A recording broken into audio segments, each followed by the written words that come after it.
Se você tá ouvindo isso, acorde. Repito, acorde. Você pode estar dormindo. Não fazia nada, um vagabundo ainda falava um monte de asneira, entendeu? Eu tô bem assim, sabe? Não aguento nem ver a cara desse homem.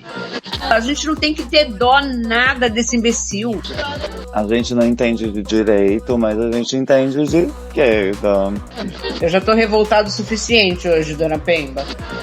É mês de orgulho LGBT.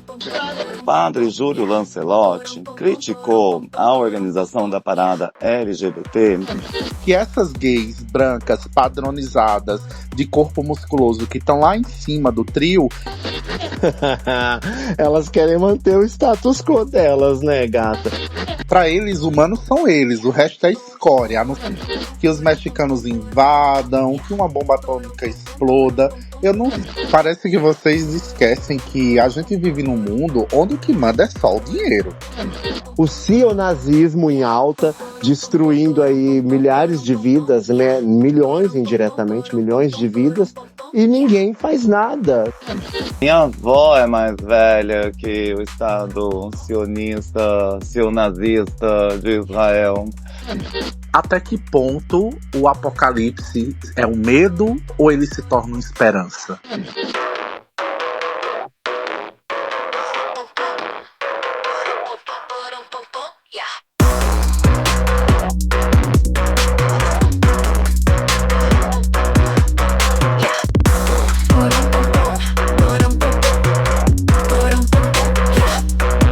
Mais de 13 vezes eu já cansei de dizer, mas você parece que não quer entender. Por mais de 13 vezes eu já disse isso. Se pra você é pátria, pra mim é canibalismo.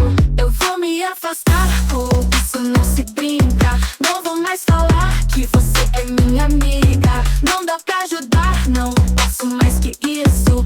Ou vou acabar no fundo do abismo. Oh, porom pom pom porom pom pom porom pom pom, yeah. Porom pom pom porom pom pom porom pom pom, yeah. Por mais de 13 vezes para quem quiser ver, tá aí o resultado que você não quis ter. Por mais de 13 vezes se abrir os seus olhos, não tem como negar que pior era o troço. Eu vou me afastar, com isso não se brinca. Não vou mais falar que você é minha amiga. Não dá pra ajudar, não posso mais que isso. Ou vou acabar no fundo do abismo.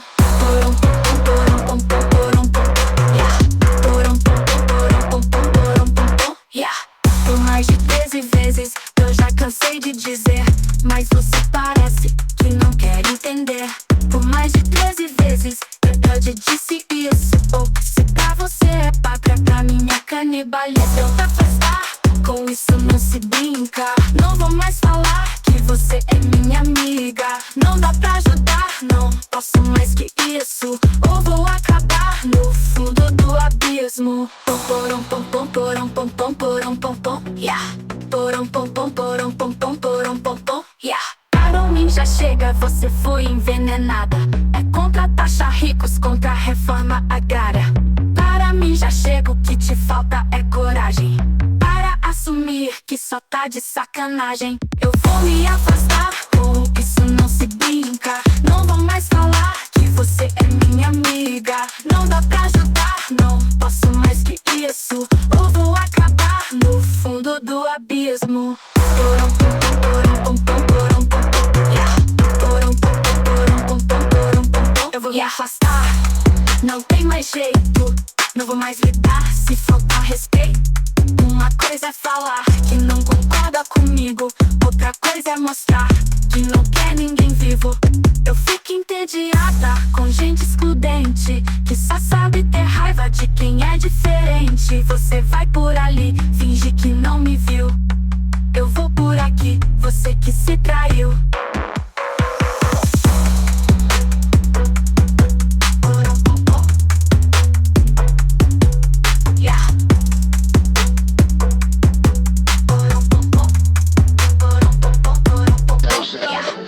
Atenção, atenção, não tente ajustar seu aparelho.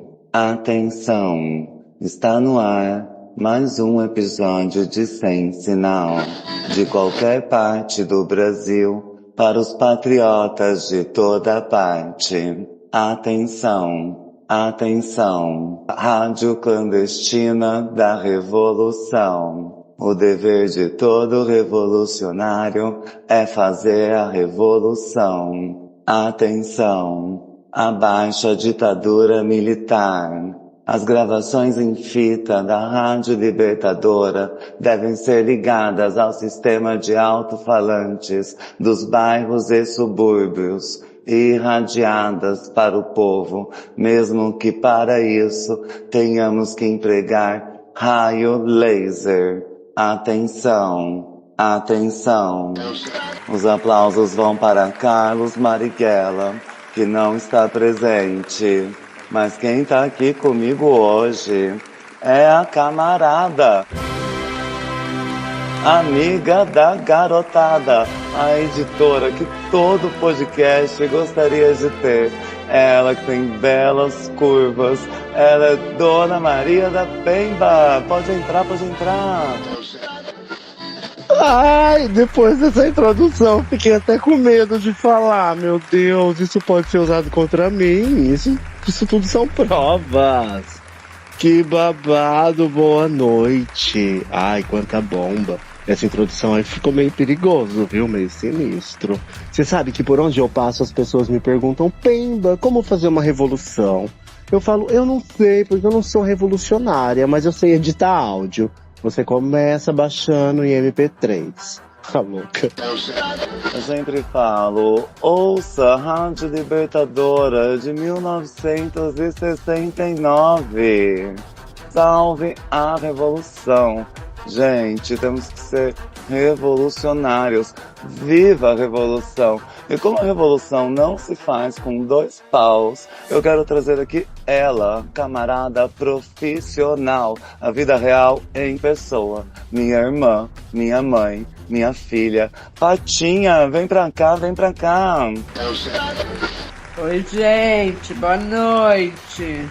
Eu também não entendi nada do que vocês falaram aí, que eu sou meio burra, né? Mais ou menos. Estamos por aí na revolução, né? Tá tudo certo. Atenção! A parada começou num protesto. Se você tá ouvindo isso, acorde. Repito, acorde. Você pode estar dormindo. Quem que regou as plantas com lágrimas de bolsominion hoje? Você regou as plantas, Fatinha, com lágrimas de bolsominion? Eu reguei, gente. Nossa senhora, olha, vou te contar, viu? Hoje foi, como dizem vocês, babado. É o segredo para ter flores e plantas tão bonitas, né? A vizinhança toda me pergunta, como que você faz para deixar essas flores tão frondosas? Eu falo, lágrimas de bolsominion. De quando em quando tem, e quando tem, vem bastante, então dá para fazer uma reserva. E hoje, gente, teve muitas, porque foi o dia do julgamento do inelegível e ele já começa fazendo uma confissão inesperada. Ele diz que nem ele esperava ser eleito presidente, considerando quem ele mesmo era. Então eu senti assim que ele vai jogando de volta pros eleitores, né? Ele fez uma linha, não tenho culpa que tanta gente gosta de mim que acaba atrapalhando a minha vida. Mas eu tô aqui, eu vou torcer pela paz. Chegou humildizão, né? Posso fazer uma brincadeira, Xandão? Reclino. Aí no final ele... eu quero te convidar para ser meu vice-presidente em 2026. Gente, que foi aquilo? Ele não deu um cargo pro Sérgio Moro, então ele acha que ele consegue fazer isso. Como o Xandão é do STF, aí já tem que ser de vice-presidente, né? Gente, vocês assistiram todo o depoimento dele? Eu assisti uma boa parte, então, perdi o comecinho, assim, mas quando ele já tava falando essas bobagens, eu tava bem ligada. E o Xandão até dava conselhos, né? Tipo, olha, eu perguntaria pros meus advogados antes. Mas ele cavou um abismo com os pés. o Xandão, ai como eu amo o Xandão, ele nasceu aqui, ele saiu daqui, da cria de São Paulo, que maravilha. Ele fez uma pergunta, esse Bolsonaro é tão burro que o Xandão fez uma pergunta para ele sobre estado de sítio e ele confirmou que ele estava planejando, né, dar o golpe. Ele é muito idiota. Bem feito. Ele falou muito contra ele mesmo. Mas eu acho que isso vem da limitação do patriarcado, viu, Fatinha? Porque ele não consegue raciocinar direito, assim como os outros, né, que ali deporam também, acham que é só falar bravo com firmeza que vai conseguir embromar qualquer um. E acabam fazendo confissões inesperadas. E tem outra coisa, eu vi agora uma reportagem no programa da Globo News à tarde, agora, dos idiotas, dizendo, não, mas o Alexandre de Moraes tinha que ser mais incisivo. Pra quê? Ele não precisa ser incisivo ali, porque os caras não vão falar nada ali, além do que eles falaram. Não sei, não lembro, não fui, não vi. Eu acho que o cara ia falar alguma coisa. Há quanto tempo eles estão enrolando pra falar, né? Isso já devia ter acontecido anos atrás, e é por isso que virou esse festival dos horrores agora.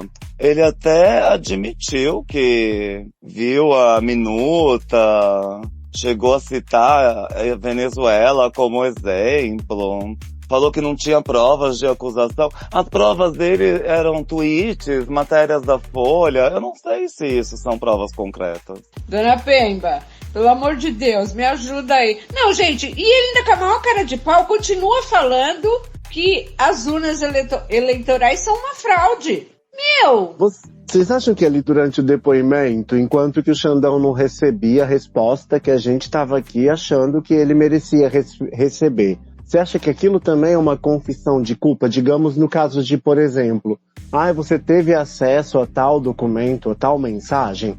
Não, eu não tive e nunca vi. Mas o Xandão já está perguntando isso com provas de que esse documento chegou no celular dele. É isso e essa que eu mentira já é uma prova? Já é uma sentença de culpa? Sim, claro. Você acha que ele vai fazer essa pergunta? Ele sabe muito bem que o cara não vai falar, não, passei. Não, mas ele tem a prova lá. Porque o Xandão se baseou muito bem para que esses caras não escapassem. Entendeu? Então ele já tem a prova lá. Horário que ele entrou, horário que falou, se é mensagem, se foi, se não foi, entendeu? Eles não são burros, cara. Não é que nem o Sérgio Moro, que é um idiota. Não soube nem Muitos fazer ali a coisa. negaram, né? Eles falaram que não, nunca tiveram essas pessoas citadas em suas listas de contatos. E essas conversas escritas ali na frente eram tudo invenções que ele desconhecia. E quando perguntaram por que ele não passou a faixa pro Lula, ele disse que não queria se submeter à maior vaia da história do Brasil. Isso é a resposta que se dá? Não, gente, vocês vão me desculpar, sinceramente, de verdade, eu não me relaciono mais com nenhum bolsonarista. Antes eu tinha até educação, agora não tem. Gente, como é que pode alguém votar num ser desse? Como é que alguém pode acreditar numa pessoa dessa? Não, gente, sério, de verdade, como é que você pode conviver com pessoas que pensam como esse homem escroto?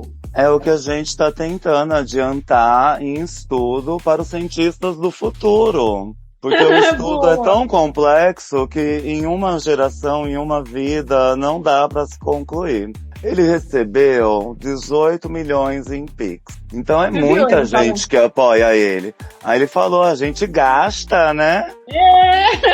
Gente, fora! E os idiotas deram 17 milhões de Pix? 18 milhões. Então, é brincadeira. Não, gente, sério. Se bem que você falou, tem que ser anos e anos estudando que eles ainda não vão encontrar, viu? Me chama muita atenção que eles são todos militares, todos homens muito bravos, né? E aí chega ali, né? Você pega discursos dele falando do Xandão em outros lugares e como ele se comportou ali, né? Ele vira outro homem. E aí, de repente, a palavra nunca é a mais usada por todos eles. eu nunca vi, eu nunca recebi, eu nunca conversei, eu nunca enviei, entendeu? É tudo nunca. Foi o que eles mais... E também não me lembro e não me recordo.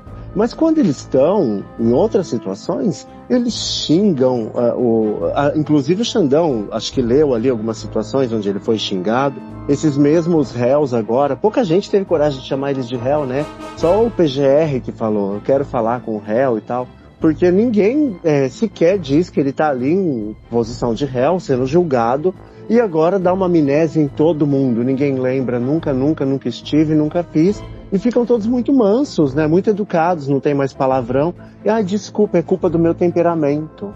Então, mas você viu que todos eles devem ter passado no neurologista antes, né? Todos atestados de falta de memória, de algum problema ainda. Mas eu acho que o Xandão, quando interrogava eles, ele não falava réu, mas ele falou outra...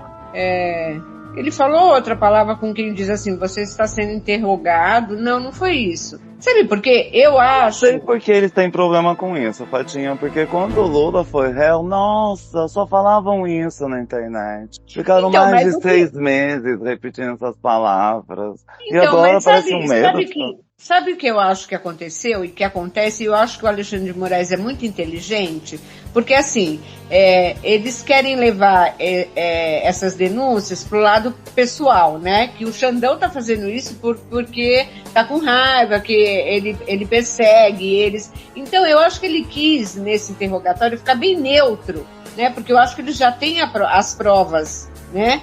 Para denunciar eles e para eles serem condenados. Então ele quis não fazer a mesma coisa que o Moro, entendeu? Ele quis ficar naquela coisa assim de então, e aí você não lembra? Você lembra. Então eu acho que ele tá fazendo o papel certo, para depois isso lá na frente eles não ter como recorrer, entendeu? Não dá merda. Entendi. E eu senti uma coisa assim, que ele tava dando corda pro inelegível se enforcar sozinho depois. Que o que ele precisava saber de informação ele já tinha. Ali era só pra seguir o protocolo mesmo. Isso. E por muitas vezes o inelegível falava que durante a era Temer se comportava, que nunca se opôs a Michel Temer. Será que ele lembrou que Xandão só existe porque foi nomeado por Temer? Não, ele não lembra dessas coisas, né? Ele não lembra de nada, não sei se você percebeu, né? Ele nem lembra que foi presidente. Eles se passam, eu acho que se faz de uma pessoa com limitações mentais aí, pouca capacidade cognitiva, Não, mas gente. isso aí tem estratégia, tem estrutura, tem plano, e muita gente se favorece. Com certeza. Eu vi aqui umas fotos tiradas do celular dele, falando com a Michelle. Ele mandou uma selfie, ela falou lindo, gato, meu gato, lindo. E ele só responde corações. E não é qualquer coração, é um coração com brilho. Exceto pelo último coração, que é rosa, sem brilho. Seriam isso sinais, uma maneira de se comunicar em códigos? Puta que pariu. Será? Tipo assim, se eu acho que eu vou preso, eu mando um coração sem brilho. Se eu tiver confiante, eu mando um coração com brilho. Se me envenenarem, eu mando um coração preto, não sei. Vamos perguntar pra Michelle se é isso mesmo? O que será que ele A achou? gente pode perguntar pra Michelle nas próximas eleições, né? Se ela participar dos debates. Porque eu senti aí que todas as respostas do inelegível tinham um pezinho nas próximas campanhas presidenciais que vão acontecer ano que vem, né? Tá aí já, batendo na porta. Com certeza, porque ele tá achando, você viu, que ele saiu tão seguro, dizendo que ele saiu de lá de cabeça erguida e que ele vai ser o novo presidente do Brasil e que ele vai colocar o Brasil em ordem. E o Alexandre de Moraes vai ser o vice. Isso, então, meu Deus. Gente, isso, sabe, é umas coisas que não tem nexo. Será que é lógico, ele tem que achar isso, porque ele sabe que ele já vai preso mesmo. Nossa senhora, gente, não vejo a hora do plantão da Globo ter que dar. É engraçado que quando ele se vê na Berlinda ali, quando questionado sobre os acampamentos, os pedidos de golpe, de intervenção militar, ele é tão indigno que ele culpa a galera que estava na rua como se não fosse seguidor dele, provando com tweet. Eu fiz tweet mandando as pessoas serem pacíficas, falando que sou contra a quebradeira, depredação do patrimônio público. Então quem fez isso não são meus seguidores. Então assim, em última instância, ele culpa os próprios seguidores e fala que nem conhece eles. Até porque na época a defesa lá da invasão do dia 8 é de que eram infiltrados, né? Ele até usou essa tese hoje falando que todo mundo estava lá acampado há muito tempo e não aconteceu nada. De repente chegou um ônibus com 100 pessoas, no último dia aconteceu tudo aquilo. Como se fossem infiltrados, como se não fossem pessoas que estavam seguindo o pensamento dele desde o princípio, né? Como se ele não tivesse sido o grande, não idealizador, porque ele não consegue idealizar nada, né, coitado. Ele foi um pouco de incentivador disso, né, desse caos. Era uma coisa meio assim. A turma dos acampamentos e que protegia ele, era tudo gente de bem, que não quebrava lixeira, que não deixava um lixo jogado no chão. E aí, os caminhoneiros ele já jogou debaixo do ônibus. Falou que os caminhoneiros que fecharam as estradas e fizeram baderna, aquilo tudo é gente que ele nem conhece, que ele não tem nada a ver com isso. Que a turma dele se comporta. Por uma simples, uma mera coincidência, eles usam os mesmos símbolos, né? A mesma camiseta, os mesmos slogans, né? Ele quis insinuar no depoimento que os quartéis, as coisas já tinham terminado e que os ônibus que chegaram era do PT. Ele deixou claro nisso que ele quis dizer, que não eram pessoas... que as pessoas que estavam lá naqueles acampamentos já estavam indo embora. E que de repente apareceram todos aqueles... gente, me poupe, né? Com o Lula Cara já louco. eleito, né? Com o Lula já eleito, ele arrumou infiltrados do próprio PT, se ausentou de Brasília, mandou quebrar tudo pra pôr a culpa no Bolsonaro, que não foi preso até agora, né? Olha só.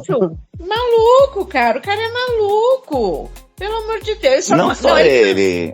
Outras pessoas que deram depoimento também quiseram insinuar que a culpa era do Lula, que mandou desfazer os acampamentos. E se o Lula não tivesse feito isso, nada disso teria acontecido. E como o Lula já estava exercendo aí a posição de presidente, foi depois da posse, então todos eles se livravam da responsabilidade. É isso mesmo. E sem dizer, né, que imagina que o Mauro Cid inventou tudo aquilo, né? Não, o cara inventou tudo aquilo. Pô, o cara tem que ser bom pra inventar coisa, hein? Caraca! E o que ele ganharia inventando tudo isso se fosse tudo mentira? O que ele ganharia? A prisão? Não, ia ser pior, né? Como é que ia ser comprovado tudo isso que ele disse? Sabe? É uma coisa... Não tem lógica isso. Não, gente, olha, sinceramente, hoje é assim, eu acho que esse show de horror que foi esses caras, e eu acho assim, que o Alexandre de Moraes fez tudo dentro da lógica, né? Porque... se ele ataca, eu acho que ele nem poderia, né? Porque ele disse várias vezes que o juiz não poderia, como é que se fala? Indagar, não foi essa palavra que ele usou, o réu. Ele falou alguma coisa que agora eu não lembro. Agora eu não lembro. Eu assisti tanto depoimento que eu tô igual eles, né? Agora eu não lembro. A culpa é do juiz, que não pode fazer pergunta. O juiz não pode questionar. O que o juiz tem que fazer? Ficar quieto, é isso? Foi o que ele não pode inquirir, é isso? Isso, eu acho que não pode. Ou talvez ele não quis justamente para que não,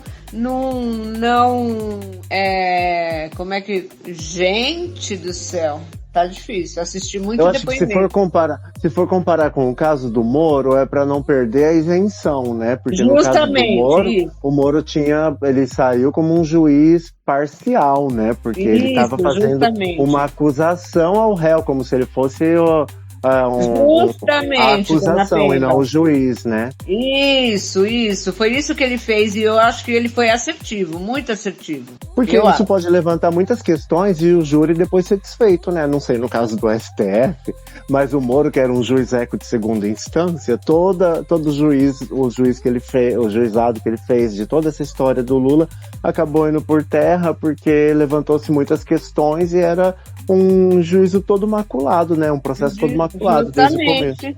Porque ele tinha convicção, né? Ele não tinha prova, ele tinha convicção. Então, justamente, eu também acho. Eu acho assim, eu não entendo muito, né, desse direito aí, disso tudo, mas eu acho que ele foi perfeito. Posso estar enganada, mas eu acho que foi. A gente não entende de direito, mas entende de indignação, né, Fatinha? Ai, com certeza, eu tô muito indignada, gente. Muito indignada. E principalmente por causa da minha aposentadoria. Pô, como é que o cara fala? Que ele falou, não, quando eu saí da presidência, eu nem pedi minha aposentadoria. 1 ano, 2, agora ele já pediu. Aposentadoria de presidente, aposentadoria de deputado. Pô, e a gente aumenta 2 anos, 3 anos para se aposentar, não consegue se aposentar. Pô, é demais isso, cara. Isso é revoltante. Entendeu? Um cara que nunca fez nada pelo Brasil, pelo contrário, mamou na teta da gente o tempo todo, nunca fez nada de bom, não fazia nada, um vagabundo, ainda falava um monte de asneira, entendeu? Ah, eu tô bem assim, sabe? Não aguento nem ver a cara desse homem. A gente não entende de direito, mas a gente entende de esquerda. E o inelegível chegou até a citar o coração grande de Lula, né? Como se fosse uma boa pessoa, que ele jamais falaria nada de mal, que só o jeito dele, meio bronco de falar, mas ele é uma pessoa de Deus, de bem. Sei lá, uma hora ele tava falando até de católicos que estavam envolvidos com ele, mas não se engane, esse grande coração de Lula é de Janja. E Janja impediu a garantia da lei e da ordem, que era algo que quase foi acionado no dia do golpe, lá que eles quebraram tudo na Praça dos Três Poderes, e foi uma das coisas que impediu o plano de dar certo.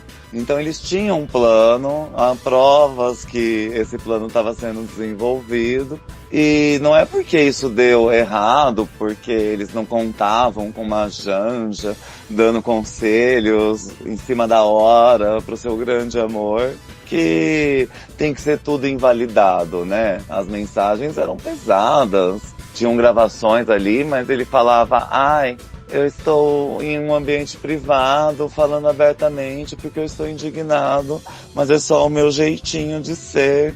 Eu não estava falando de um plano chamado Punhal Verde e Amarelo para assassinar todos vocês.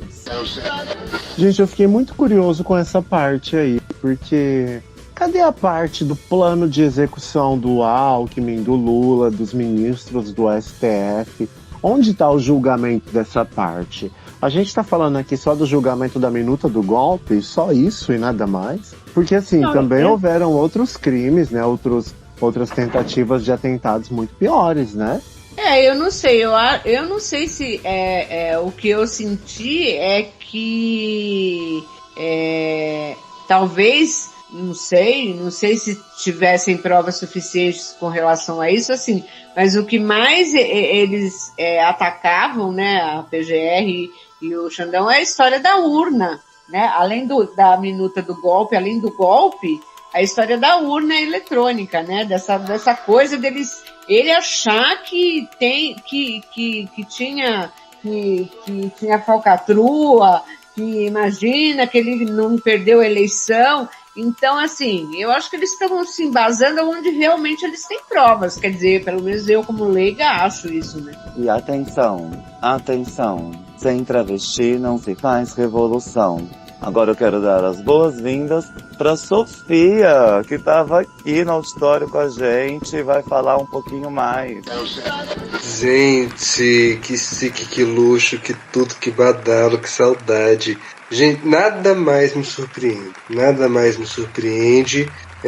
A voz insuportável do Bozo falando que o Xandão era o ministro dele, aquilo ali foi pesado pra mim e eu acho que nunca mais serei a mesma, né?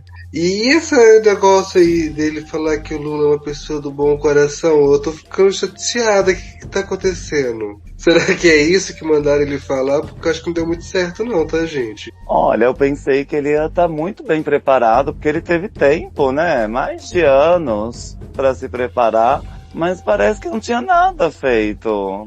Nem com a ajuda de IA ele conseguiu fazer alguma coisa para se preparar ali em cima da hora.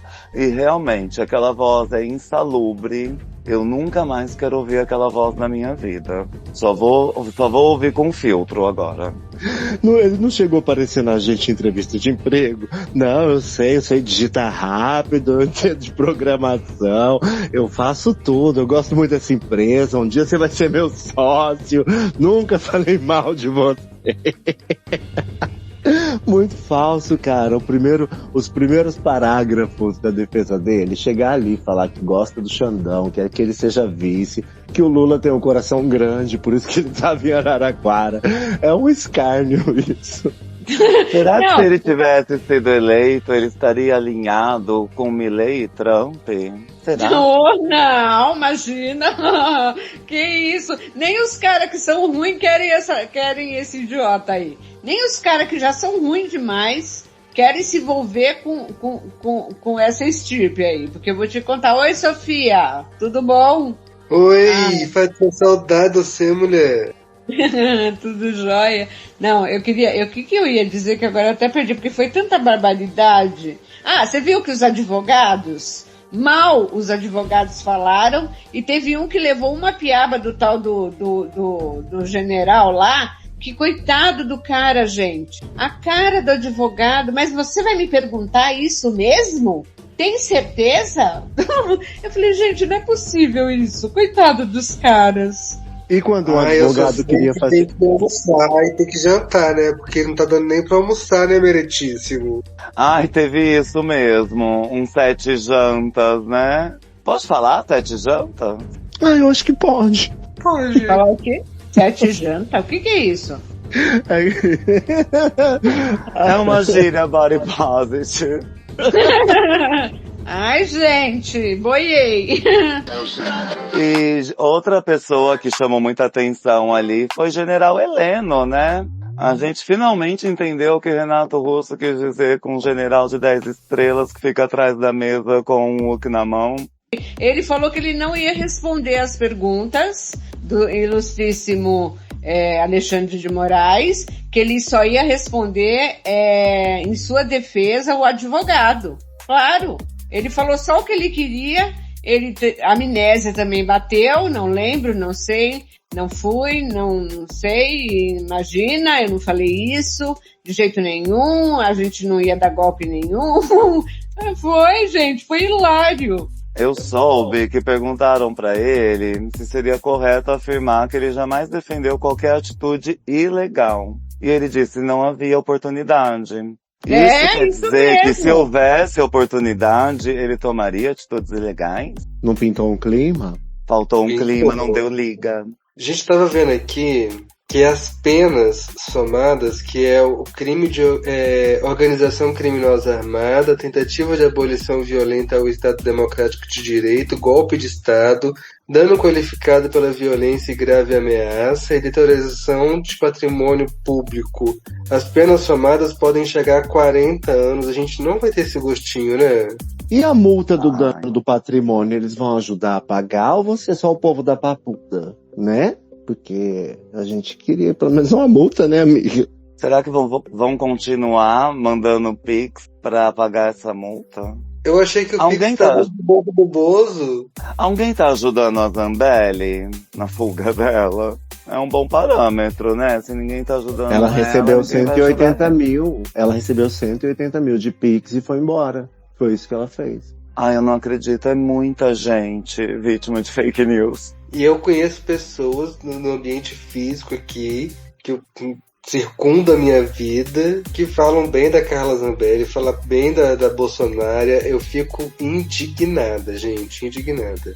O que é o discurso moral, né? Falar?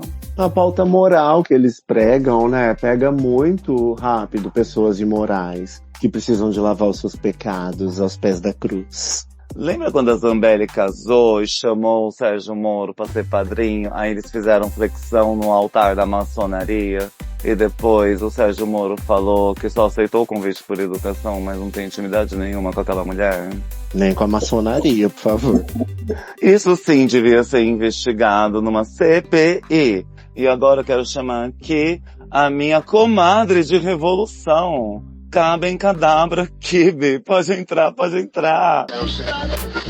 E aí, filhas da Gaga, como estão, garotes? Nessa finalzinho de noite. Ai, que eu abro a sala, dou de cara com esse povo do quartel. Ai, que coisa pesada, gente, pra ver no finalzinho da noite. Pesadelo.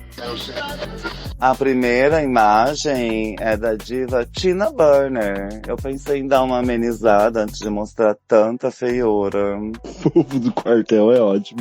Eu tô procurando quem é esse povo. Aqui na sala só tá a gente, é lá no varal. Até assustei. Ai, bicha, eu fui olhar a foto da Tina, meu Deus do céu, bicha, era melhor ter botado a foto da montagem da minha. É por isso que eu não tenho medo do povo do quartel. Quem tem medo do povo do quartel? Quando já se conhece Tina Burner. Ai, ninguém tem medo do povo do quartel, não, não tem condições. Inclusive, tentei entrar mais cedo, eu ia entrar mais cedo, mas hoje eu sofri um acidente, bateram em meu carro e eu quase mato um bofe na pancada, porque, olha, tá difícil viver nesse país. E cada dia você tem que testar seus limites pra não jogar fora seu réu primário. Ele era não bolsonarista. Não, porque a gente tem que casar essa história com o Bolsonaro. Fala que ele era um bolsonarista. Bicha, foi aqui no condomínio, é claro que era um bolsonarista. Um bolsonarista Paulo. Se tá num condomínio, a chance de ser bolsonarista é de 90%, né? O massa, o legal é que na minha rua mora um casal de lésbica, mora eu e minha família, mora também uma outra professora gay, mas este desgraçado que mora aqui também, nesta mesma rua, ai meu Deus, destoa demais. Até a bandeira de Israel na porta tem. Todo mundo tem um bolsonarista desgraçado na rua de casa, amiga. Todo mundo. Você pode ter certeza. Por isso que eu pedi meu réu primário. Não dou conta, gente, não dou conta.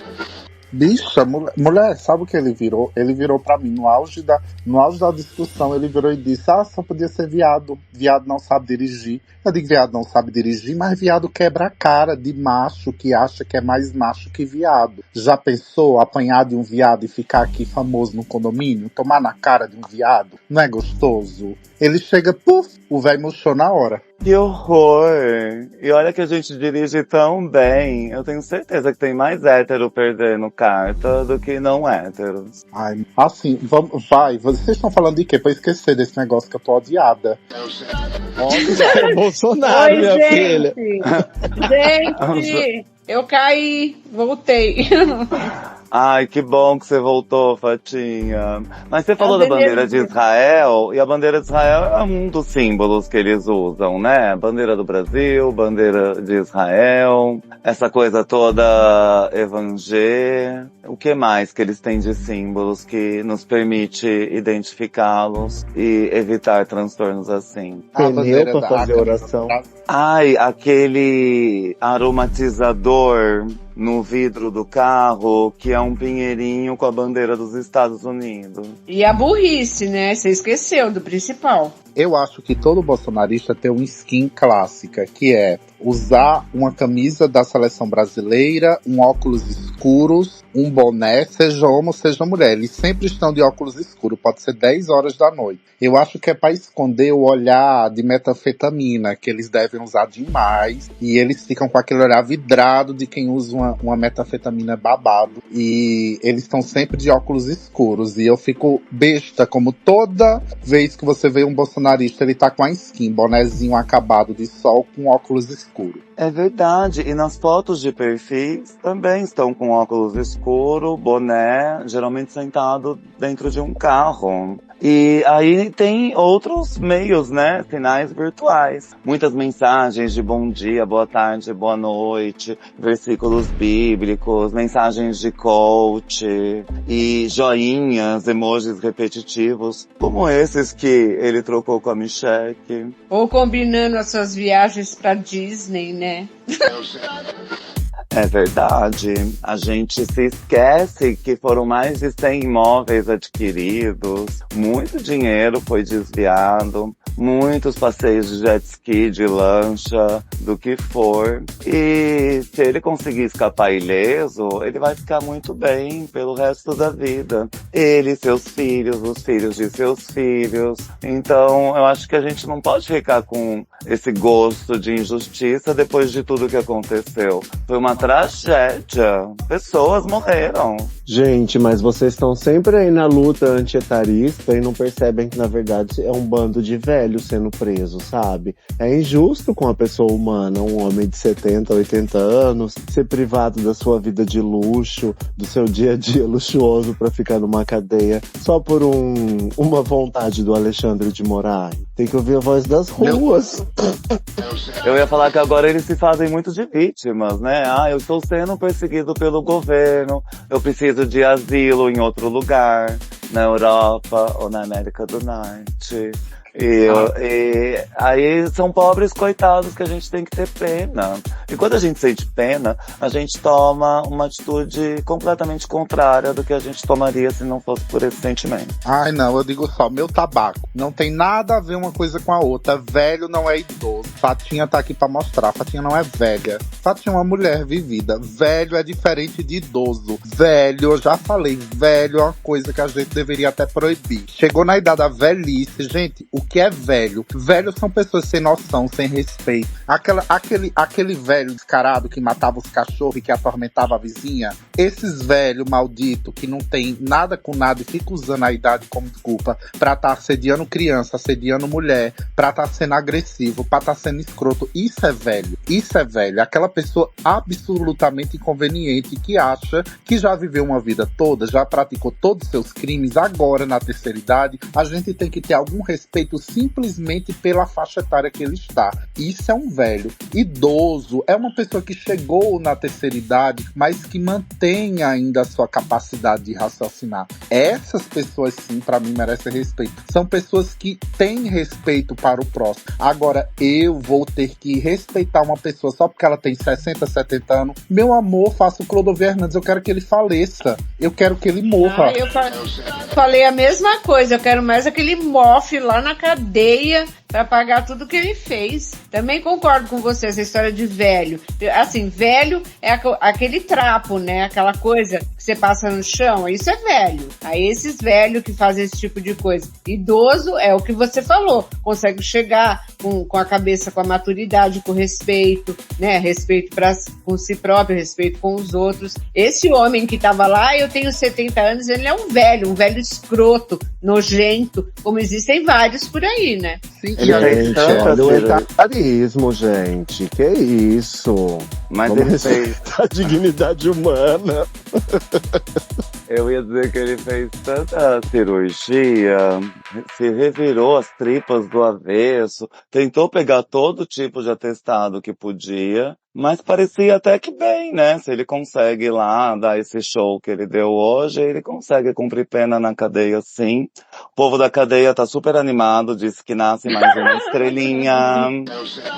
Peraí, Acri, deixa eu desabafar hoje. Como é que a gente pode ter dó de um homem que riu daqueles milhares daqueles caixões, um do lado do outro, e você sem poder enterrar seus parentes, e ele falar aquele monte de absurdo, ele imitar a gente que tava sem... Como é que a gente pode ter dó? Desculpa, a gente não tem que ter dó nada desse imbecil, entendeu? Eu quero que ele morra aos pouquinhos. Muito bem falado. E todos nós queremos, né? Mas a gente não tenta armar um plano mirabolante envolvendo um monte de gente, de uma nação pra quebrar tudo. A gente só sente o ódio e deixa o ódio passar. E uma boa forma de deixar o ódio passar é falar ódio, igual o presidente Lula. E falando um pouco de combate ao etarismo, é mês de orgulho LGBT e o tema da parada de São Paulo esse ano é Envelhecer LGBT, Memória, Resistência e Futuro, para dar um pouco mais de visibilidade às pessoas LGBTs com mais de 60 anos. E aí aconteceu uma coisa que eu ia falar para minha comadre Caben. Você viu que o padre Júlio Lancelotti criticou a organização da parada LGBT, dizendo que os pobres não estão lá em cima do trio, mas lá no final da parada catando latinha, os bonitos despidos estão lá em cima do carro e os pobres feios magros lutando para sobreviver. E ele fala tudo isso baseado no que ele escuta da população que vive em situação de rua. Então, eu achei que foi um tapa na cara da sociedade e a gente acordar um pouco mais para o sentido real da parada, né? Que começou como uma revolução. Eu acho que é mais um tapa na cara da comunidade do que da sociedade. Porque da sociedade a gente já está acostumado a tomar.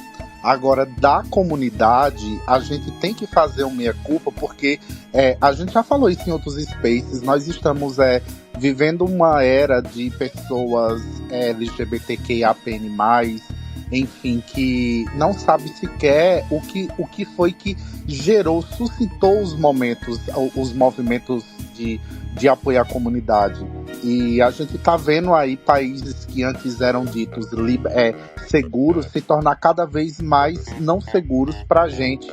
E parece que a preocupação em geral tem sido se manter padrão, parecer cada vez mais heteronormativo e ter aquela passabilidade. Enquanto isso, nossas irmãs trans, travestis estão continuando aí com expectativa de vida baixa, estão sendo mortas. A gente ainda tem países onde ser homossexual pode gerar inclusive risco de vida, pois você pode receber uma pena de morte por isso. Mas eu concordo com o que o padre disse, só que eu acho que ele se coloca muito mais no aspecto visual da coisa. Só que a gente que faz parte, a gente sabe que o buraco é muito pior do que o padre falou. Que essas gays brancas, padronizadas, de corpo musculoso, que estão lá em cima do trio, elas têm inclusive uma facilidade de acesso a tudo e qualquer coisa, a trabalho, a estudo, elas têm também uma facilidade até em buscar tratamentos. Mas enquanto isso, as gays periféricas, aquelas gays que não estão nesse espectro de padronização, é uma luta diária até para sobreviver, até para se alimentar. Então, quando a gente fala aqui, a gente fala há anos que a gente tem um sonho de abrir uma casa para a terceira idade, para as pessoas queer, as pessoas que chegarem lá, a gente acolher, é porque eu vejo a gente muito mais solitário do que a gente era nos anos 90. A nossa comunidade se afastou. Parece que tudo hoje gira em torno do Grindr, do Tinder e não em torno de quem nós somos. Então, tem me deixado muito assustado. Eu espero muito que essa geração que vem aí dê uma acordada, que os direitos foram adquiridos, mas eles não são permanentes. A gente tem que lutar diariamente para ser quem a gente é. Porque senão, do nada, você tá escutando um grito de viado, você tá escutando um grito de sapatão dentro do mercado, você tá tomando uma pedrada porque você é uma mulher travesti no trânsito. Então, a gente tem que estar diariamente batendo nesses pontos para que lá na frente a gente não perca sequer o direito de ter a vida. Foi um tapa na cara da comunidade, mas a comunidade revidou, viu? Muitas gays ficaram revoltadas contra o padre Júlio Lancelotti e tentaram explicar que não é bem assim, que ele não tem local de fala, em vez de fazer a tão famosa autocrítica, né? Em vez de você pensar, é verdade, a gente podia fazer algo pelas pessoas em população de rua. Eu já fui em parada que que tinha até alas que faziam pelos movimentos dos animais e tantos outros temas. E, por acaso, todas essas pessoas que foram atacar o padre trabalham na parada. Você acha que é coincidência, dona Pemba? Elas querem manter o status quo delas, né, gata? A gente sabe muito bem que, assim, é claro, né, que existem camadas e também no nosso mundo existem essas nuances. E o que o padre quis, eu acho que revelar com essa fala, é de que no nosso universo isso é nítido e por mais que de fora se pense que dentro do nosso guarda-chuva tá todo mundo bem e feliz, existem essas nuances que nem nós, no próprio mundo LGBT, tá olhando e tá prestando atenção. Nisso, como o Cabem falou, na bicha pobre, a bicha periférica, a bicha que não pode comer todo dia, a bicha que não tem o mínimo das suas necessidades atendidas e que, assim, não que ela seja problema nosso, é claro que é, porque enquanto todas não tiverem seus direitos atendidos, é como se nenhuma tivesse, mas ela é um problema, sim, da nossa comunidade, porque a gente não pode estar aí fazendo uma festa, parecendo que a gente vive no mundo debaixo do arco-íris feliz, enquanto tem uma irmã pobre, travesti de rua, lá atrás, catando latinha para sobreviver. E o padre fala em nome dessas pessoas porque ele vive na pastoral das pessoas em situação de rua. Ele vive essa realidade e enxerga essa ótica. Já as pessoas da parada estão se defendendo porque elas querem defender o status quo delas, elas querem defender o trio que elas vão lá em cima todo ano, elas querem defender o dinheiro, tanto da verba governamental quanto as outras verbas que chegam até eles e que mantêm o emprego deles, o escritório deles, aquela coisinha toda. Então, assim, toda organização também tem um custo de funcionamento. E a gente tá falando de uma bicha que não consegue comer. E de outro lado, a gente tá falando das bichas que praticamente fundaram um negócio em cima do que é a parada hoje em dia. Porque hoje em dia a parada virou muito mais um negócio do que um movimento de protesto em busca de direitos por igualdade da comunidade. Gente. É isso aí, parada não é festa. O Cabem quer falar, pode falar, Cabem. Fala aí, Cabem. Carnaval é festa, parada não é festa, eu tô brincando. Então, eu acho que o que falta no fim das contas desse bando de bicha padrão, que é promotor de justiça, que é juiz, que é advogado, que tem um padrão de vida bom, é fazer com que esse padrão de vida dela também reflita em outras pessoas da comunidade. Então, é abrir o coração, é ajudar da maneira que você pode ajudar. Eu não tenho provavelmente todo esse conhecimento, esse direito, mas eu acho que quando o padre Júlio fala isso, é porque foi o que a dona Pemba disse. Ele vive isso, né? Ele vive perto dessas pessoas que moram na rua, ele tá perto dessas pessoas. Então, eu acho que quando ele faz essa observação é porque essas pessoas também estão perto dele, né? Senão ele não faria essa observação de dizer que essas travestis, as pessoas estão lá catando latinha, é porque convive com ele. Então, assim, eu acho que é mais um alerta, né? Que as pessoas realmente têm que prestar atenção nisso, né? E eu acho que a dona Pemba, eu acho que ela tem razão quando ela diz que não é mais um ato de indignação, de lutar pelos seus direitos. É uma festa, né? Virou uma festa.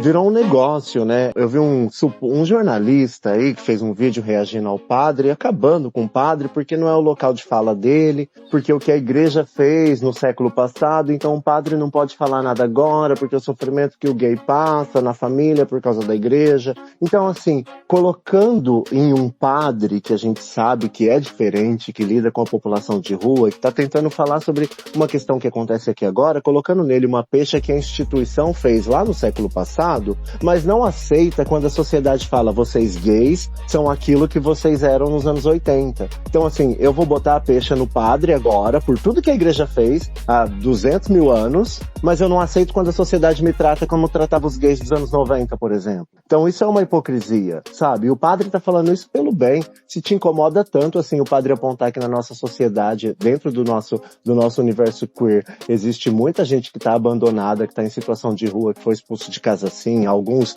por N motivos, enfim, mas que estão sendo abandonadas pela própria comunidade. E numa festa tão bonita, o que eu vi da parada quando eu me aproximei mais da parada é que se você tem status, se você tem condição, ou se você tem possibilidade de colocar um carro na rua, você vai subir num carro. Agora, se não, você é só uma bichinha lá embaixo fazendo volume como todas as outras. Então, assim, eu vi isso com os meus próprios olhos, eu vi desvio de verba que acontece em ONG que tem envolvimento com parada, além de receber a verba governamental que vem para essas instituições para desenvolver uma semana de diversidade. Elas também se envolvem com o movimento comercial na Semana da Parada, com empresas para poder ceder a logo da ONG para os eventos serem realizados, cobram dinheiro dessas empresas e organizadores. Então, assim, é uma fonte de inesgotável de recursos, e que se a gente for querer criminalizar o padre que está falando de uma pessoa que precisaria de uma ou duas marmitas para viver, é um abismo muito grande, sabe? São milhões de investimento para uma parada e ele tá falando de uma pessoa que cata latinha para sobreviver, entendeu? Não tem nem como entrar nessa discussão. É terrível. Chegaram ao ponto de justificar o que aconteceu com a igreja 500 anos atrás, e que se ele tivesse se importando tanto assim, ele deveria deixar a batina. Eu fiquei horrorizada, mas é verdade. Temos que se ver em outros tempos, outras décadas, para ter empatia com quem é diferente. E a gente tem que ver o que a gente tem de diferente também hoje, que não tinha em outros tempos, outras décadas. E o que pode ser feito para melhorar a vida do próximo. A parada é uma manifestação, não é uma festa, não é uma coisa só para dar close, para ser monetizada. Muitas excursões são organizadas de outras cidades, muitas outras paradas acontecem, até mesmo dentro da mesma cidade. Então a gente tem que fazer por onde, contanto que seja uma manifestação, algo que traga uma proposta que melhora a vida do próximo. E falando em manifestação, eu queria comentar com vocês sobre as manifestações mexicanas que houveram nos Estados Unidos, gente. A maioria dos estados do sul do país teve aí algumas ocupações e invasões de pessoas que vieram do México pedindo direitos, porque tem aí a questão da imigração, da criminalização, da falta de dignidade, e eles tomaram as ruas, gente. Na Califórnia foi onde mais bombou. Já consideram a Califórnia um estado mexicano, não mais um estado estadunidense. E as pessoas ficaram chocadas. Na Flórida começou a acontecer um tipo de manifestação, mas foi lá um monte de trampista falar que, se você gosta de hastear a bandeira desse país, volte para esse país. Então tá uma revolução acontecendo. Às vezes parece que não, porque a gente só anda em torno de casa, no caminho do trabalho para casa, mas acontecem revoluções em vários lugares do mundo. Bicha, a semana do Trump não foi fácil, né? Porque primeiro a amante dele abandonou o governo, né? Saiu fora. No dia seguinte já estava falando que o Trump está envolvido com o caso Epstein, que eu não sei que caso é esse, mas tem sujeira aí, porque senão o cara não tinha, parece que o cara se desviveu na prisão para não ser julgado, né? Então o negócio é babado. Foi o que eu ouvi aí, também não sei, não conheço o caso. Aí de repente começa essa ebulição aí com os imigrantes, esse fervo todo. Eu tinha ouvido falar que ele ia taxar o envio de dinheiro de mexicanos que mandam dinheiro para o país de origem, né? Os mexicanos que estão nos Estados Unidos. Ele ia fazer essa taxação, não sei o que virou isso. Também estava impondo ao México aceitar tropas americanas no país para acabar com o tráfico de drogas no México. E aí, de repente, o México virou grande assunto nos Estados Unidos. Não é mais o México que está falando dos Estados Unidos. Os Estados Unidos estão sofrendo uma invasão de bandeiras mexicanas. E tem gente tentando atropelar os manifestantes na rua. Eu vi várias imagens de carro indo pra cima de manifestante, acho que em Los Angeles. Mandaram a Guarda Nacional pra lá. Então, assim, realmente,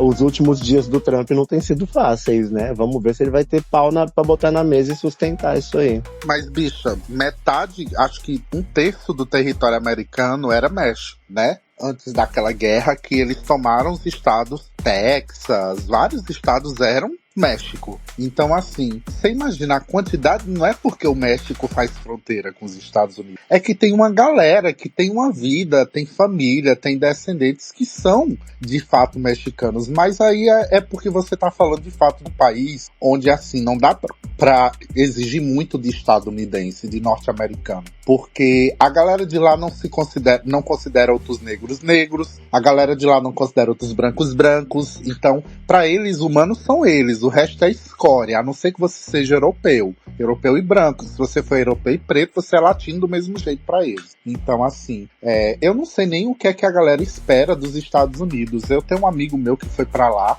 eu digo, bicho, você vai fazer o que aí? Aí ela, não, eu acho que eu vou estudar, eu vou tentar trabalhar aqui. Aí eu, viado, você vai trabalhar num país onde primeiro você não é enxergado nem como um semelhante, como um ser humano tal qual eles enxergam eles mesmos. Então você vai fazer o que num lugar desse? Você vai sofrer preconceito, detalhe, negro, né? Eu disse, você vai sofrer preconceito, você vai ver, dito e certo, bichas. Dito e certo, não aguentou um ano, voltou pra cá. Então, assim, sei lá, velho, que Yellowstone exploda, que os mexicanos invadam, que uma bomba atômica exploda. Eu não sei, no fim das contas, o que é que vai levar aquele país ali. Mas o que eu sei é que nada de bom a gente possa esperar, independente do presidente que esteja na Casa Branca, porque eles olham primeiro pra eles, segundo pra eles e terceiro pra eles de novo. Bom, a Trump já cortou ajuda para 3 países mexicanos. E é assim que eles nos chamam, países mexicanos. Até tem um mapa atualizado aí na tela.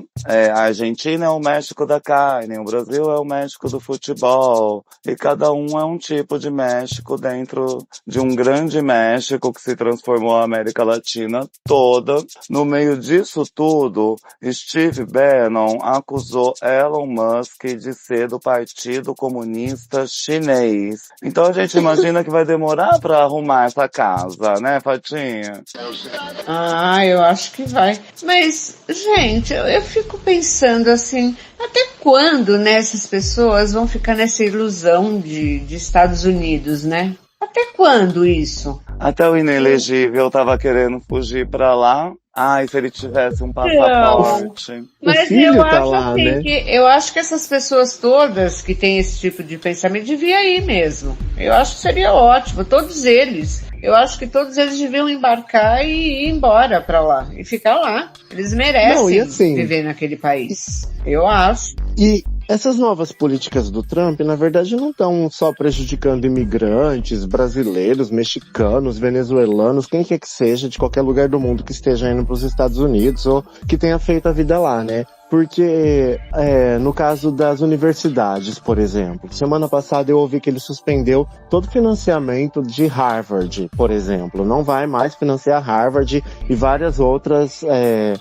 universidades. E a justificativa é que uma foi anti-sionista, por conta dos protestos a favor da Palestina. Uma outra porque deixou uma estudante trans competir no torneio de natação no campeonato feminino, uma mulher trans. Então, assim, são justificativas para excluir, para eliminar o Harvard. No dia seguinte entrou com uma ação lá no ST, no Supremo deles, para recorrer, porque acho que eles precisam desse financiamento estudantil, né? Mas é uma coisa tão maluca, é só uma perseguição mesmo às universidades, porque ao mesmo tempo dizem que cada estudante estrangeiro no país gera 3 empregos, sabe? Tipo, parece que a China é o país que mais manda estudantes para lá, então talvez seja mesmo uma questão diplomática aí com a China, mas eles estão perseguindo pessoas que manifestaram a favor da Palestina. E agora o critério, o mais louco de tudo, o que eles estudam como critério para sua entrada nas universidades lá, é fazer uma varredura nas suas redes sociais e ver como é o seu comportamento. Então, se um dia você for para Palestina, você não vai entrar numa universidade lá mais, entendeu? É bem por aí. Como diz Netanyahu, Palestina Livre é a versão atual de Heil Hitler. E também no maior canal de Israel, 53% dos votantes foram a favor de matar de fome toda a população de Gaza e proibir totalmente a entrada de alimentos e água. A gente viu aí maus bocados que um brasileiro passou, que Greta Thunberg passou. Eles não deixam fácil pra ninguém. Gente, é um genocídio e agora matar quem sobreviveu, né? Que deve ter, sei lá, milhares, milhões de pessoas ali. E é uma loucura, né? É claro que aquele barco chegasse lá não era toda a ajuda humanitária necessária em Gaza. É claro que serviu muito mais como propaganda, né? E uma forma de chamar atenção para a situação, porque eles não estavam nem próximos, eles estavam em águas internacionais. No final das contas, eles forçaram o Netanyahu a cometer mais um crime de guerra, né? Porque sequestrou pessoas em águas internacionais e a Greta já foi para casa,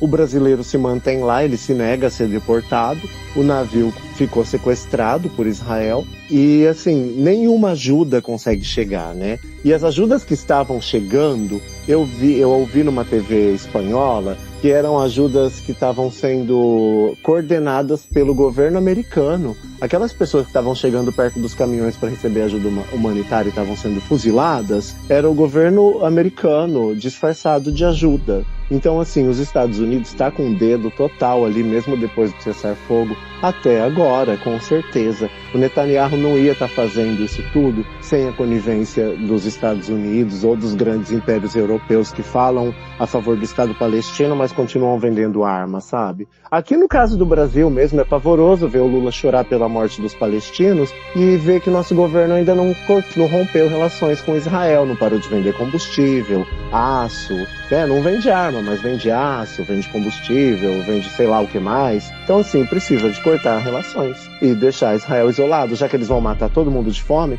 deixa Israel isolado do mundo. Ah, já passou da hora de cortar relações. E quando pegaram a Greta, forçaram ela a ver um monte de vídeos de ataque do Hamas. Mas será que ela conseguiu mostrar vídeos de ataque de Israel pra eles? Porque é horrível, né? Quem vê isso nas timelines das redes sociais fica com alerta de gatilho por noites e noites seguidas.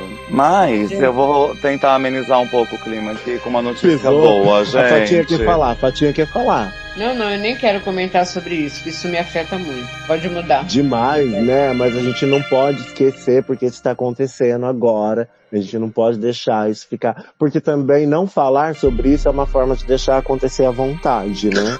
Não, que os planos se executem até o final, né? Não, é que na verdade nas minhas postagens estão sempre repostando, né? Infelizmente esse genocídio todo aí. Então é muito triste, muito. Eu já tô revoltado o suficiente hoje, dona Pemba. E eles continuam fazendo com uma segurança que, se eles quiserem pegar qualquer outro país do mapa, eles conseguem. Porque não tem ONU certa, ninguém consegue parar, ninguém consegue intermediar nada ali. Só que aí teve uma luta e um ex-soldado israelense, assassino de crianças em Gaza, foi tomado por uma surra aos gritos de Palestina livre. Foi um lutador irlandês que derrotou esse israelense e ele celebrou com a bandeira da Palestina no final. E todo mundo ficou muito emocionado, porque dá vontade. Mas a gente não vai pegar um barco e atravessar metade da terra para ver uns vídeos com o Netanyahu sentado do lado, né, gente? A luta eu vi a luta, viu? Porque daí faz parte da minha área, né? Foi bom, viu? Ele bateu bastante. Socou o cara pra caramba. Cada soco um Free Palestine, né? Eu adorei também, que sabor. Eu vi esse vídeo, fiquei muito feliz. É como a Cre falou, né? A gente não vai sair de casa e ir lá matar todo mundo de soco, mas dá vontade. E eu não entendo como a Palestina, como Israel, eu não entendo como Israel consegue participar de tantos eventos, não só de luta. Teve as Olimpíadas o ano passado, teve o Eurovision esse ano, eles levaram uma enxurrada de voto, ficaram em segundo lugar absoluto. Talvez não tenha levado o primeiro, porque quem leva o primeiro lugar no Eurovision tem que sediar o evento. E como que a gente vai sediar o evento numa zona de guerra? Eu não duvido nada que se eles ganhassem, eles não fariam o Eurovision lá o ano que vem de todo ano, é isso? Eles fariam lá a próxima edição de boinha, porque se chegou a dar o segundo lugar... Gente, isso fala tanto sobre a Europa, eu não sei quem vota nessa porra desse Eurovision. Mas é o Euronovision, né? Porque segundo lugar para Israel, e é tão fenomenal esse artista, assim, sabe? Por que Israel ainda pode participar dessas coisas e a Rússia já não pode mais, sabe? Por que o Netanyahu pode fazer o que ele quiser e o Putin não consegue, sei lá, jogar uma bomba atômica nos Estados Unidos? Louca aquela. Israel tem muita influência infiltrada em vários países, em todos os setores. E também a gente tem que ver o que é conveniente para a Europa, né? A guerra da Rússia atrapalha muito a Europa. Então a Europa não deixa a Rússia participar do Eurovision e de nada. Mas a guerra de Israel não atrapalha a Europa tanto assim. Então eles acabam deixando passar, fazendo vista grossa, transformando o Eurovisão numa visão cega. Na verdade, a guerra de Israel dá lucro para a Europa, a guerra da Rússia dá prejuízo para a Europa. É isso. O próprio organizador do evento, do Eurovision, é uma organização de transmissão, de radiotransmissão, de audiovisual, em frequências, em sintonizações. E aí muitos outros países que não são necessariamente da Europa conseguem participar, como no caso aí da Austrália, que também participou do Eurovision, mas a gente vê aí também o poder que a mídia tem, né? Então, as pessoas que veiculam as mídias no norte global, todas elas têm que estar ligadas numa única organização, e essa organização decide que Rússia fica de fora, Israel fica de dentro, e todo mundo acata, ninguém questiona, ninguém boicota, ninguém tenta criar uma concorrência. É o tecnofeudalismo. Viado, a mídia é tão podre que eu ouvi falarem por aí, eu não sei porque eu não assisto Globo, porque eu já sou burra o suficiente, eu não vou deixar a Globo me emburrecer mais. Mas eu ouvi falarem por aí que a Globo falou sobre o navio sequestrado lá, mas não citou que tinha um brasileiro no navio, na tal da flotilha de la Liberdade. E falou só da Greta. Tipo assim... A imprensa no Brasil é extremamente limitada. Você não consegue saber 10% da verdade com o que passa aqui. Eu vi isso, que evitaram falar do brasileiro, que também foi pego ali junto com a Greta, né? No mesmo dia, em torno dos mesmos momentos ali. E a mídia é podre. Você se informa na Telesur, na RTTV, você sabe até das crianças ucranianas que estão estudando na Rússia e são tidas como refém pelo Zelensky. Isso nunca vai ser divulgado aqui. Parece que vocês esquecem que a gente vive num mundo onde o que manda é só o dinheiro. Não importa a vida de crianças, idosos, negros, não importa. O que manda aqui é o dinheiro.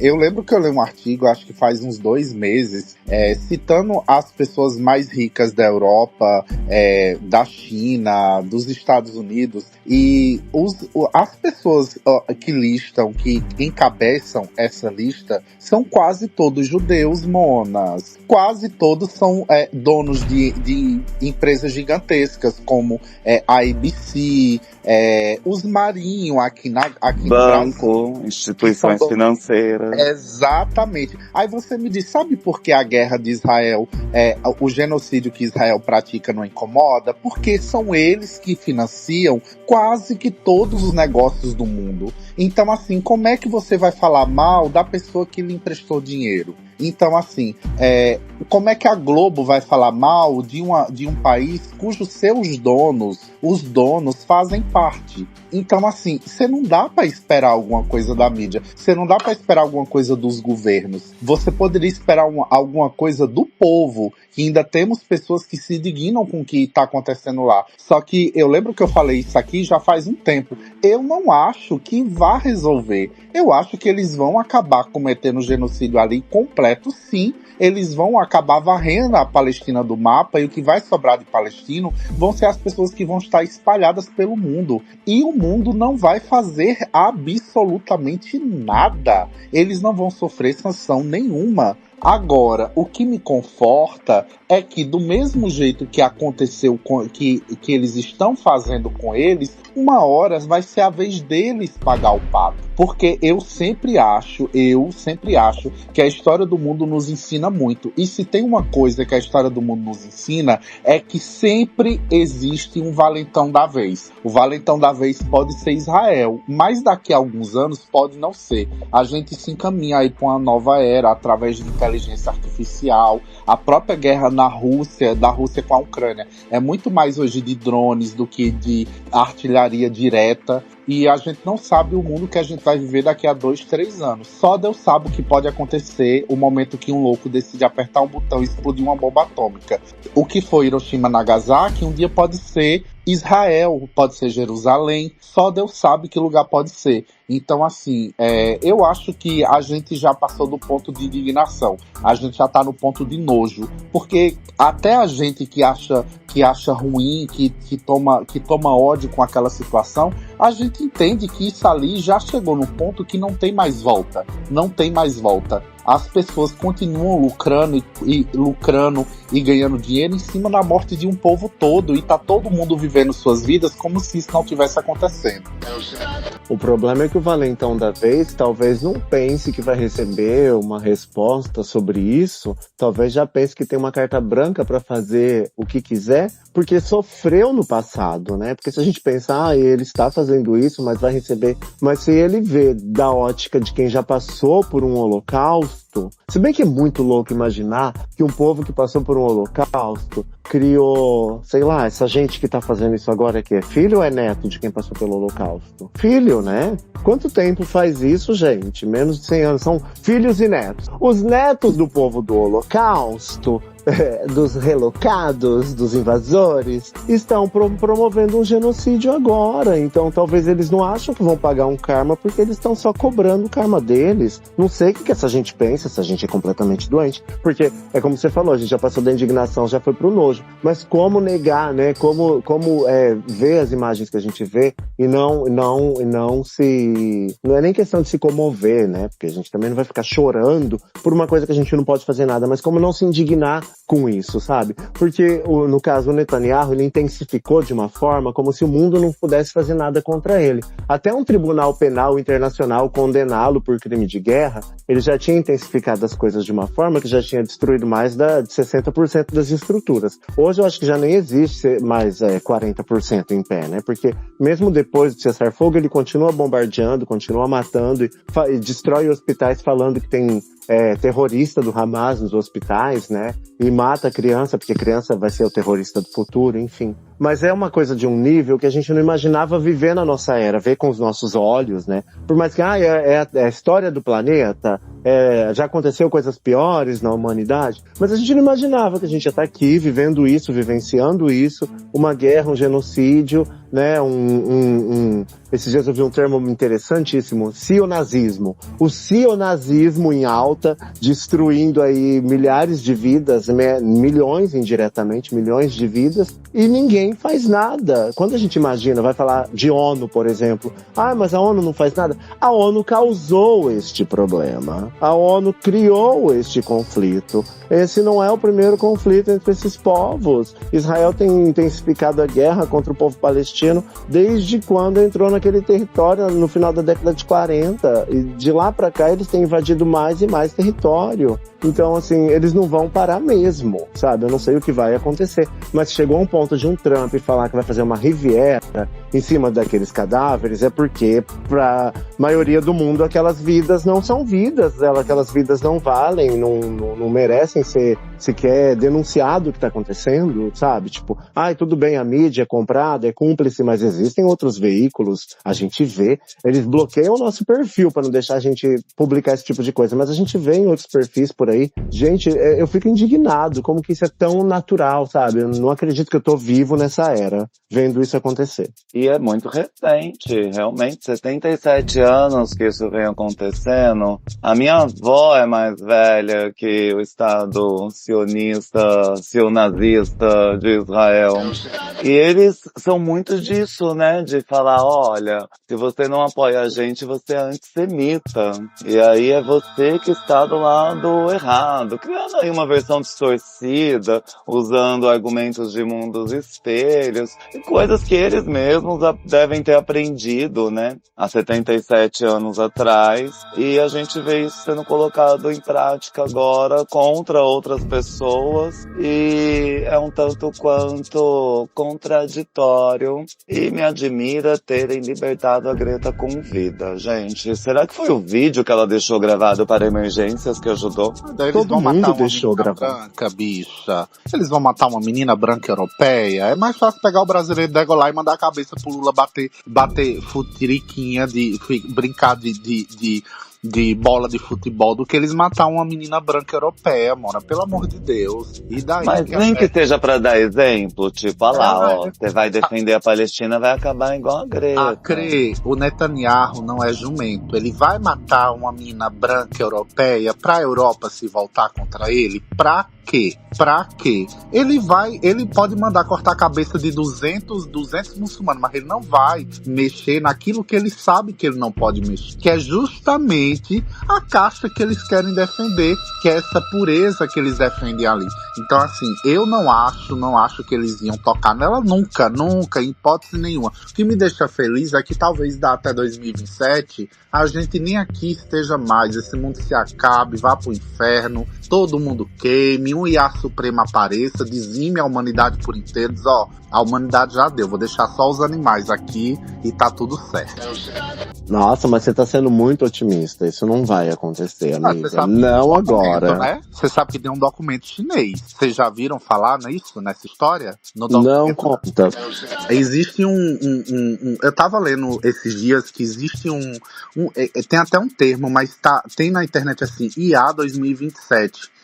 E, na verdade, é um grupo de desenvolvedores lá de inteligência artificial chinês que fizeram uma série de prospectos de estudo com o que está sendo feito agora de tecnologia, porque a nossa nova fronteira não é mais internet, não é mais nanotecnologia, é inteligência artificial. E os cálculos preveem que a inteligência artificial se tornará autossuficiente já agora em 2026. E que até o fim de 2027, a inteligência artificial vai começar a se autorreplicar, se autoprogramar. Então, assim, eles preveem que até o final de 2027, a inteligência artificial pode entender que a humanidade ela não é benéfica para a sua própria existência. Então, esse relatório informa que existe um risco real da inteligência artificial se tornar um risco à própria humanidade. E aí, vendo esse tanto de coisa que acontece no mundo, coisa pavorosa, é guerra, a gente continua com mais de 1 bilhão de pessoas aí em risco alimentar, passando fome, morrendo. Até que ponto o apocalipse é um medo ou ele se torna uma esperança? Eu vi isso, porque a pessoa pede pra IA, olha, melhora esse sistema. Aí a IA fala, como que eu faço pra otimizar essas vendas? Nossa, tem muitas pessoas vivas causando prejuízo, vamos eliminar isso. E aí acabou tudo. Vocês estão me fazendo sonhar. Eu entrei aqui triste e vou sair feliz. A louca, né? Aquela lutando pelas vidas e ao mesmo tempo querendo que o mundo acabe. Não sei, amiga, eu não tinha ouvido falar nisso, agora eu fiquei curiosa. Eu quero saber quando que o chinês vai fazer o robô parar de cair na hora que não quer que caia, ou atacar pessoas. Aí depois eu vou sonhar com essa IA destrutiva aí, viu? Na hora que o Mona, robô já der tem- certo. Já tem um robô que faz uma reboladinha. Você viu isso? Um robô que dá uma reboladinha? Eles já criaram um robô que dá uma reboladinha. Você imagina aí. É tudo que a gente precisa para salvar a humanidade no futuro. E, gente, a Greta, ela se recusou a assinar um termo de deportação, é isso, um termo de deportação, que é um documento israelense que obrigava ela a admitir a entrada ilegal em águas israelenses. Outras pessoas também se recusaram a assinar e nem por isso foram libertadas, como a eurodeputada franco-palestina Rima Hassan e outros ativistas que estavam ali na flotilha da liberdade, e eles estão mantidos na prisão sionista de Givon até agora. Eu tô vendo aqui pelos comentários que o rei deixou um artigo. Muito obrigado, rei, você que brilha.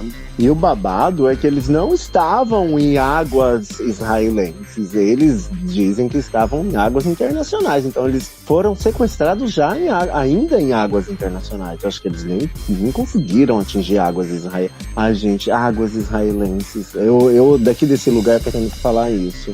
Ai, francamente. São nas águas internacionais que o Iêmen derruba porta-aviões. Ai, eu adoro o Iêmen.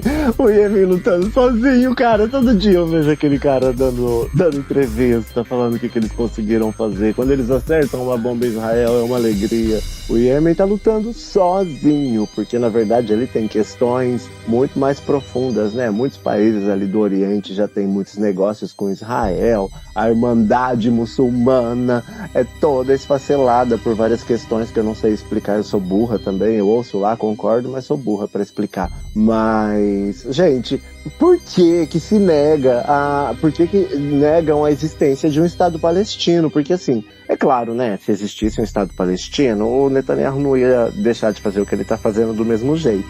Mas a impressão que eu tenho é que não existe uma voz, sabe, que se volte contra o que está acontecendo, ou que por não existir um Estado palestino, eles não faziam parte de um grupo e que ninguém poderia defender eles porque eles também ou não tinham um exército, ou não tinham nenhuma parceria com ninguém mais, sabe? Tipo assim, não existe um Estado, não existe um reconhecimento, não existe nada, como se, tipo, o cara nem merecesse estar ali, sendo que ali é a terra deles, mano, já era deles. Então, assim, essa inversão de valores que eles fazem na nossa cabeça é muito louco, porque ao mesmo tempo depende de um único veto pra parar com a guerra. Um Estado vai lá e volta pra parar com a guerra, basta, eles eles vão manter a guerra. Agora, pro Estado palestino, por mais que vários países concordem para a criação do Estado palestino, não acontece, entende? Tipo, é negar a existência dos caras total, assim.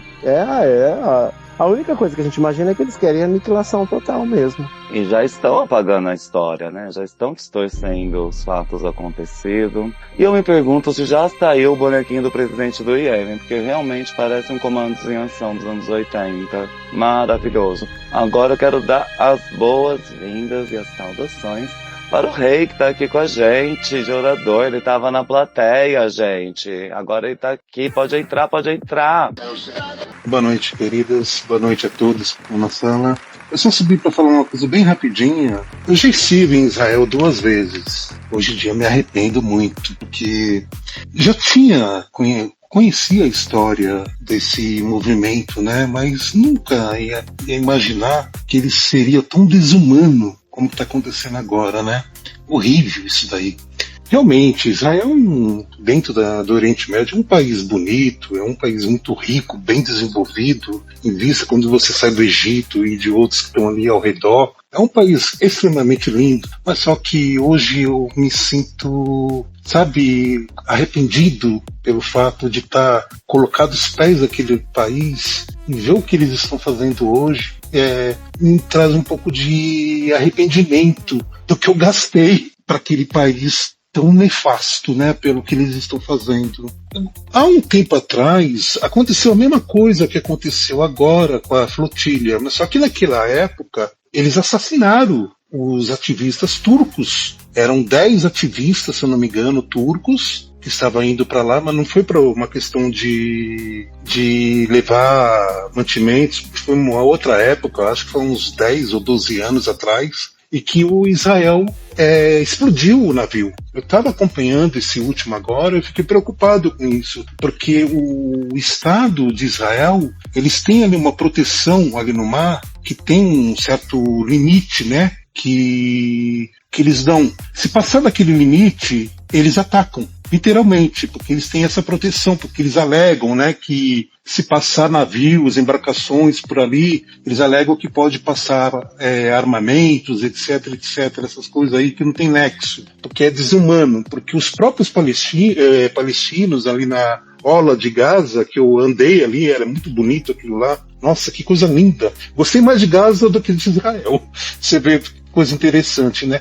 As embarcações que eles têm para poder pescar vai até um limite. Se eles passam daqueles limites, a marinha israelense bombardeiam, atacam, literalmente. Você vê como que eles são tão desumanos. Eu tive a oportunidade de conversar através de um guia que estava junto com a gente, que ele traduzia, né? Eu pergunto, como que funciona o sistema de vocês trabalhar aqui? O palestino, na época, ele falou, é difícil, muito difícil, porque a gente não pode ir em determinados tipos de água para poder pescar, onde tem uma produção melhor, né, de peixe. Onde a gente fica, nós podemos pescar aqui, e não é aquela pesca adequada. E eu vi ao vivo na época pessoas que faziam portas de geladeiras como barco. Você vê, e essas embarcações dos palestinos eram muito deficitárias, sabe? Assim, tinha muitos problemas. Não era uma embarcação com muita segurança, porque boa parte das embarcações, os próprios sionistas, eles explodiram, atacaram a embarcação dos palestinos, porque eles passaram dessa faixa que eles alegam lá que não pode passar dali. E que é interessante, porque se você for analisar, você vendo ao vivo, essa faixa que eles falam, que é um determinado...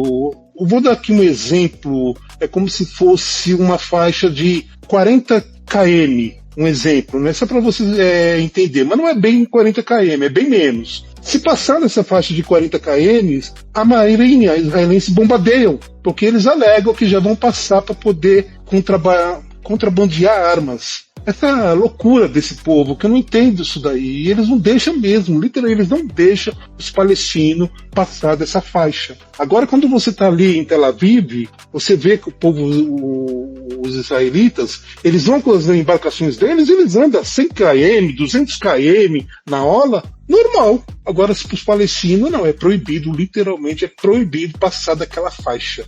É tanto que eu nadei lá na orla de Gaza, que é muito gostoso, né? Aquela água quente, né? Até ali na questão do banho, os palestinos têm um limite. Passou dali, tome bala.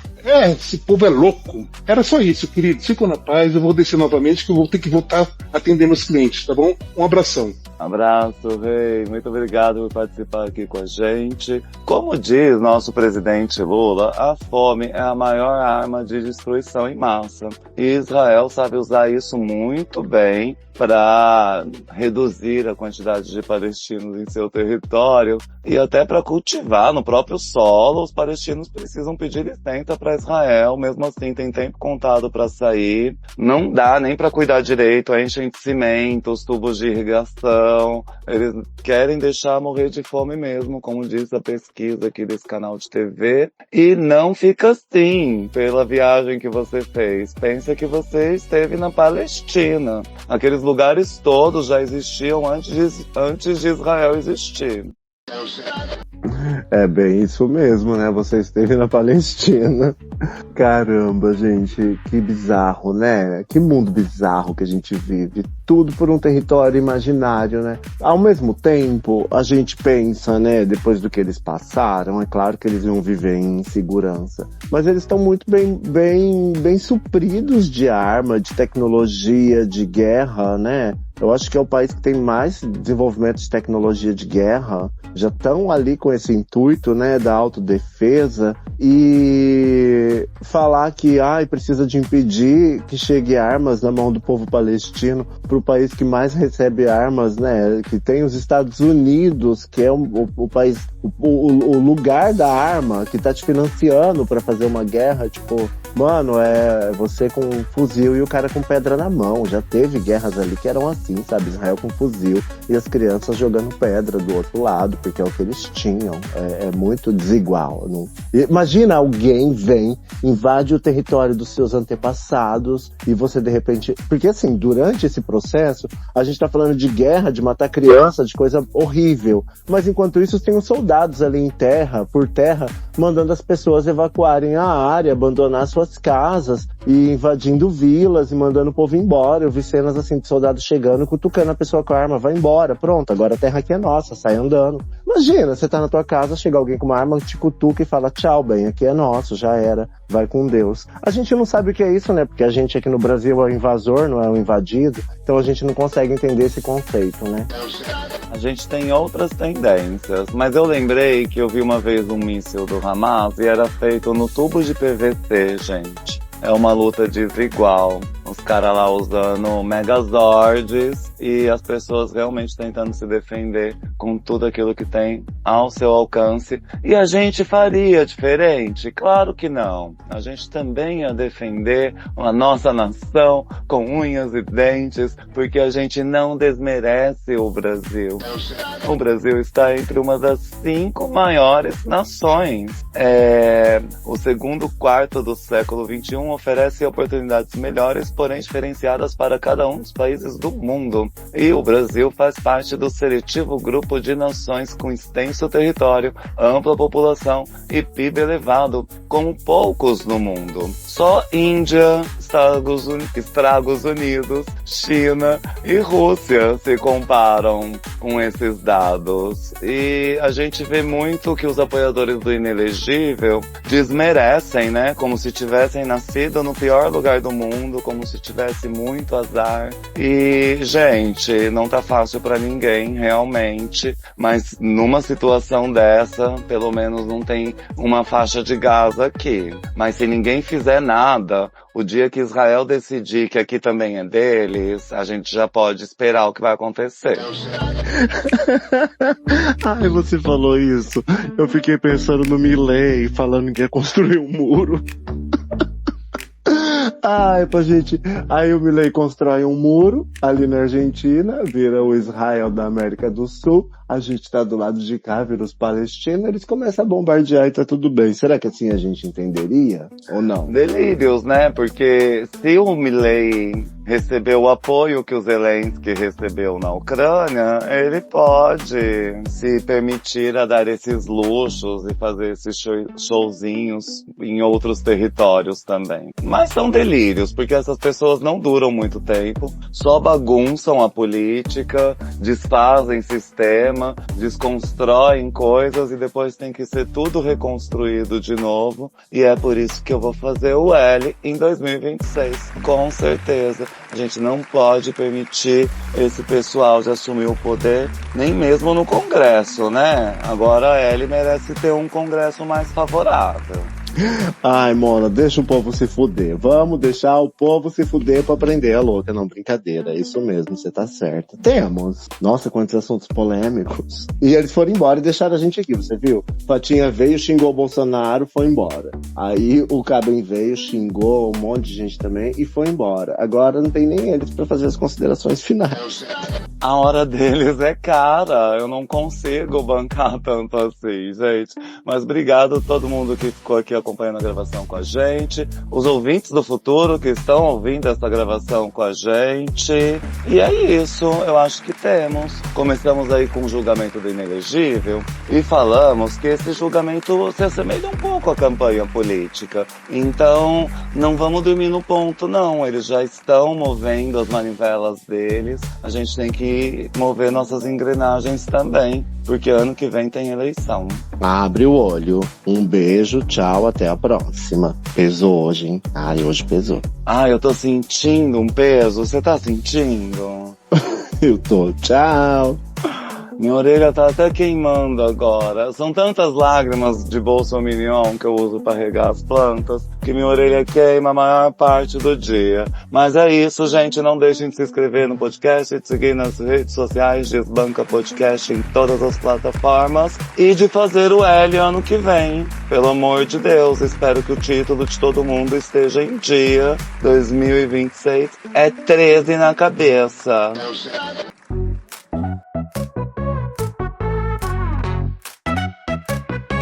Ele disse o L é o que faz contra o fascismo. Ela diz que o L são direitos garantidos. Quem não faz o L jamais será seu amigo. Eu que faço o L pra lutar contra o fascismo. O L é o que faço pra manter ele com o povo. O L é o que fiz e o que vou fazer de novo. E quem faz o L pode ser meu namorado, mas se não faz o L eu não quero do meu lado. O L é o que eu faço, 13 é o que eu digito. E quem é fascista vai ser sempre um inimigo. A minha resposta, como sempre, é nas urnas, fora dessa tela que não vale coisa alguma. Ela fez o L e não se arrependeu. Ele fez o L e seu salário cresceu. Ela faz o L por amor aos animais. Ele faz o L porque o L é o que ele faz.